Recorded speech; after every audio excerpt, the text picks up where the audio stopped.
What's up, tribe? How you guys doing? Go ahead and hit that subscribe button, and I hope you like this video. This is your review for Ready to Love Season 7, Episode 10. Now, let me tell you, I had already recorded this video a couple of days ago. Somehow, it got corrupted while I was trying to upload it, and I was frustrated, and that's why it took me so long to get back to doing it. So, my apologies that y'all are getting it late. You probably don't even care about what happened last week, but I got to give you 10 before I give you 11, so let's go on and get into it. So it's the getaway trip, right? So we see the couples in the car, everybody kind of carpool down, and they're just basically talking about who they're linked up with, who they like, who they don't like, and what their expectations for this weekend is going to be as far as, narrowing people down and so forth and so on. So everybody shows up at like this abandoned park, like you can see trailers in the background or whatever, and they're like, okay, this certainly is not a mansion. Where did Tommy have us, showing up? They see gators all in the swamp and stuff. And somebody even said this is how a bad horror movie starts, right? You got 7 black people in the middle of the swamp, right? Well, here comes Tommy on one of them airboats coming through the swamp, and he come up on land, and he doing as he would say, his Miami Vice Crockett and Tubbs thing, right? And he lets the people know, listen, it's time to get to know people, spend some some quality time with your people. And he said that there's going to be a woman that's going to go home in the morning. Now, I thought it was interesting because I was like, how are we going to have a back-to-back female elimination? Because they just sent Marcia home last week. So I thought it was very interesting that we got this back-to-back female elimination situation going on. But they're going to airboat it back. So everybody got on the airboat and they all got back. So the first thing we see is a little bit of tension between Lyndon, Tony, and Morgan. Because both of them, are on Morgan, and Lyndon made sure he was sitting next to Morgan on that boat, honey. He was like, I am getting in where I fit in from the beginning. And Tony already looked like he over it. That continues throughout this trip, but we'll get to that in a minute. So they get to the house. Of course, it's a nice house. And what do they have to do? Run through the house and find a room. Child, whatever. Blake and Suzanne wasn't tripping. They know they sharing a room. Suzanne talking about something. I hope Blake don't snore. That's her only concern. It wasn't even a question about whether she was going to sleep in the room with him or not. It was a question of, do you snore, sir? I feel like you already know whether he snore or not. But it was something cute to put in your confessional because I feel like you already know. But anyway. So they looking around. They see the pool. They pouring drinks. They toasting, all that good stuff. So the next thing you see in the game room, we see Lyndon and we see Tony in the game room playing pool. And I think Lyndon said, we're going to play for Morgan's heart. And Tony said, well, we're going to play to see where she sleeps tonight. Now, first of all, Morgan was not in the room. Now, Mercedes was in the room and she thought it was cute. I didn't see nothing cute about it. Now, call me sensitive, call me what you want, but I didn't find anything cute about, now, playing for her heart, okay, that's cute. But playing for where she's going to sleep, sir, why would you assume I'm sleeping with either one of y'all? And, somebody say, well, Tony was just joking. Well, I couldn't tell. Tony ends up winning, which, of course, Morgan falls out laughing on the floor, like, oh, my gosh, because she does eventually come in while this is going on. And she ends up falling out like, oh, my goodness, oh, my goodness. So then we see, we see the people getting together. They making dinner, people cooking, people drinking, people setting the table. They getting it all together, that kind of thing. So we get to the table. I think before that we see Mark Anthony and Mercedes boot up. Now, let me tell y'all something. I noticed something. Mark Anthony and Mercedes was real touchy-feely. Again, I feel like there's a bigger connection there than what we're seeing on camera. When they were riding together in the car, he had his arm draped around her lap. She was rubbing all on his arm. Now they kind of, he coming up behind her and hugging up from behind her. And I said, okay, I feel like there's a bigger connection there than what we saw. We see Jeffrey and Andre sneak away in one of the rooms. They smooching and kiss. And I said, okay, y'all definitely look like y'all have advanced this situation. So then we see Mark Anthony talking to Jeffrey. And, again, Jeffrey, that's one of her connections. And so they're kind of just talking. Andre comes out and lets them know that dinner's ready. So they're, they go back in the house. They're eating dinner. And as they're eating dinner, Tony had saved a spot for Morgan. And he asked Morgan to come and sit next to him. Well, Lyndon decides to sit on the other side of Morgan.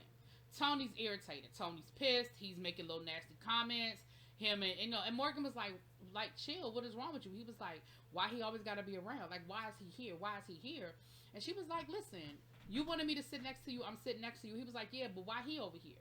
So Tony is irritated at the mere presence of Andre, right? He is over it. Of Lyndon. He is over it. So Morgan ends up going outside with Tony, and she's like, listen, chill out. Like, when you get upset and you get this hot head, like, it's not cute, it's not attractive, and I need you to calm down. Like, you know I have 2 connections. You know you're one of them.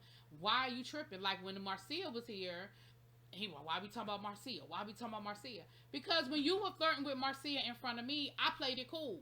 So now I need you to do the same thing until we can figure out what we can figure out. Now, honestly, what I feel like is going on is I feel like her and Tony have had an offline conversation, and she let Tony know, listen, I got to play the game. I got my 2 connections so we can stay on the show long as possible. But you know that you're the person I'm really trying to be with. Just chill out. I feel like that's what she was saying to him. But, of course, now that his other connection is gone, his other distraction, then he don't know what to say, right? Sir, you really need to get it together. You really need to get it together. So, the next thing we see Anthony have a conversation with Suanne. And basically the conversation was, all right, I missed the train. There really is no connection between the 2 of us, but we cool, right? No hard feelings. And Suanne was like, yeah, you snooze, you lose. Now, here's the thing. I don't think Suanne was ever really trying to give Anthony a major chance because she had already locked in on Blake weeks ago. So do I think that there's any hard feelings there? No. Do I think that maybe he'd have been able to sweep her off her feet? Maybe. But ultimately, I just don't think she was upset about it. And I don't even think he was that upset about it, honestly. Then we see Andre linking up with, having a conversation with Cynthia. And their conversation was really cool. They got into some really serious, things, and they shared some stuff with each other. And Andre was like, wow, this is definitely giving me something else to think about. And I'm thinking, y'all haven't had this type of an in-depth conversation beforehand? Like, y'all haven't dug deep before? Now, what Cynthia said on her part was that her and Andre have good conversations, but they don't have in-depth conversations. So Andre lets her know that, he wants to help the youth because, here you go, I want to help the kids because I was a kid at one time. And then he went on to add that went through trauma, blah, blah, blah. I said, okay, because I'm going to need you to finish that sentence. Because, sir, we all fit into that category. We have all been kids at one time. So then we see Jeffrey talking to Morgan about her trying to decide between her 2, her 2 connections and being able to narrow it down. So Tony comes strolling over there, and he giving advice to Jeffrey about, just go with the flow, just chill out, don't put too much pressure. And Morgan was like, excuse me? Like, I'm gonna need you to take your own advice because, sir, you are the one who was acting a whole jackass earlier this evening about the fact that Lyndon sat down next to me. And Morgan said, listen, I'm gonna need you to chill out because you were acting real unstable and you were acting real crazy. Now, Morgan, I'm gonna say this. Even though I agree with you on a lot of what you had to say this episode, we ain't forgot about Nair. We have not forgot about Nairgate. I'm just letting you know we ain't forgot about it, okay? So then we see Lyndon talking to Mercedes. Ain't nothing going on there. We're getting ready for dinner again or another meal. I guess it's later on that day because Tommy said I'll be back in the morning. So I guess the first thing we saw was lunch, and now we're seeing dinner. And this is where the infamous scene between Lyndon and Tony goes down, right? So Lyndon asked Tony a question. I don't even remember. But Tony's response was, well, how do you feel about the fact that I've kissed Morgan multiple times, 4, 5, 6 times, and you haven't kissed her at all? So, of course, Lyndon is probably embarrassed, probably feeling some kind of way. And he was like, well, how do you feel about the fact that you told me that if Marcia was still here, I could have Morgan? Now, to Tony's credit, he was like, yeah, I said it. It was like, I said it. And what you trying to say? So now Morgan, she's the one that's embarrassed because he done put it out there what he said. And Morgan was like, well, damn, he was just going to give me away? Like, now mind you, everybody else at the table is like, oh, shit. Like, I can't believe he said that. And they basically, damn, they went outside to fight. He was like, we can go outside. We can handle it. What you want to fight? Let's fight. Let's go handle it. So Lyndon Lyndon does apologize to Morgan later on the day, and he explains what happened. You know, they was said out of anger or whatever. Tony goes to talk to Morgan, and you know how when somebody apologizes, but their apology is very, I mean, I'm sorry, but damn, what you want me to do? I'm sorry, but damn, can't you just get over it? And I feel like it was very one side, like it wasn't an apology. Like, that's just not how you apologize to people. You don't be like, all right, fine then, damn. All right, well, that's what I mean, okay, well, what you want me to do? Like, that's not how you apologize to somebody. So, Cynthia said something very important to Morgan. Cynthia told her, pay attention to how somebody treats you when they're angry. I said, you better say it again for the people in the back. Pay attention to how somebody treats you when they are angry. And Morgan was like, I just don't know if this is what I want. You know, I'm just not sure. Like what you showed me today and what you said about me, like, I really don't appreciate. And Tony was like, all right, well, I mean, if you ain't going to accept my apology, then it's whatever. Like, it's a wrap. Then I'm done. I'm over it. It's a wrap.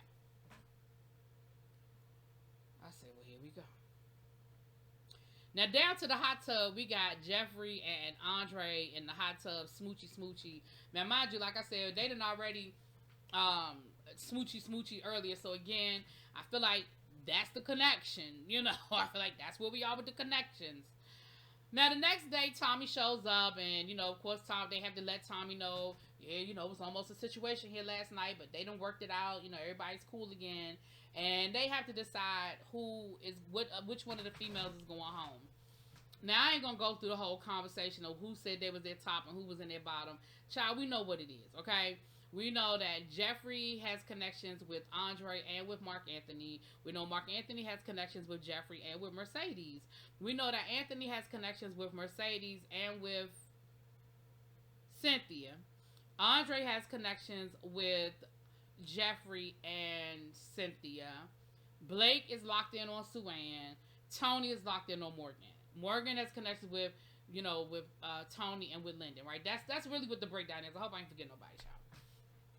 So who ends up in the bottom is Mercedes and Suanne. Now, I feel that they left us with a cliffhanger, right? They left us with a cliffhanger.